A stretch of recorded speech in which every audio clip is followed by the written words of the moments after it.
Real எஸ்டேட்டுங்க. இப்போ பார்க்குற property கரெக்டாக 1 ஏக்கராங்க. இது நாகூர் அப்படிங்கிற ஊரில் இருக்குதுங்க. நீங்கள் வந்து வடக்கு வளையம் வந்து இப்போது வடக்கு வளையத்துலேருந்து வந்தீங்கன்னா நாகூருங்க. கோவிந்தாபுரம் நாகூரில் அமைஞ்சிருக்குதுங்க. கரெக்டாக 1 ஏக்கரா சம சதுரமான பிட்டு. ரோட்லேருந்து 18 அடி வழித்தடமுங்க.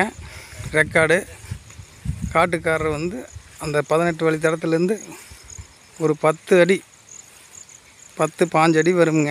30 அடி வழித்தடமாக தர்றாரு. அவ்வளோதான், காட்டுக்குள்ளே வந்துடலாமுங்க. ஏக்கர் 55 லட்ச ரூபா சொல்கிறாருங்க. சொல்லும் விலை கம்மி பண்ணி பண்ணலாம். யாராவது ஐடியா இருந்ததுன்னா கான்டாக்ட் பண்ணுங்கள். சமசதுரமான பூமி, நல்ல செம்மண் பூமி, அருமையான ஏரியா, பக்கமெல்லாம் வீடு இருக்குதுங்க. ஜம்முன்னு இருக்குது. பார்த்துட்டு கான்டாக்ட் பண்ணுங்கள். ஏக்கர் 55 லட்சம் தான் சொல்கிறாங்க. சொல்லும் விலை ஜம்முன்னு இருக்குது. கான்டாக்ட் பண்ணுங்கள். பூமி பாருங்க, அருமையாக இருக்குது. இந்த வெறுங்காடு தானுங்க. உள்ளே எல்லாம் லைன் கீழே எதுவுமே இல்லைங்க. ஜம்முன்னு இருக்குது. லைன் கிராஸே இல்லைங்க. சமசதுரமாக இருக்குது. உங்களுக்கு கோவை டு பொள்ளாச்சி மெயின் ரோட்டில் இருந்து கோயில் பாளையத்துக்கு அடுத்து சோளக்கல் வழியாக வந்தோம்னா வடக்கு வளையத்துலேருந்து கோவிந்தாபுரம் தாண்டி நாகூர் அப்படிங்கிற ஊரில் இருக்குதுங்க. அருமையான பிட்டு. கான்டாக்ட் பண்ணுங்கள்.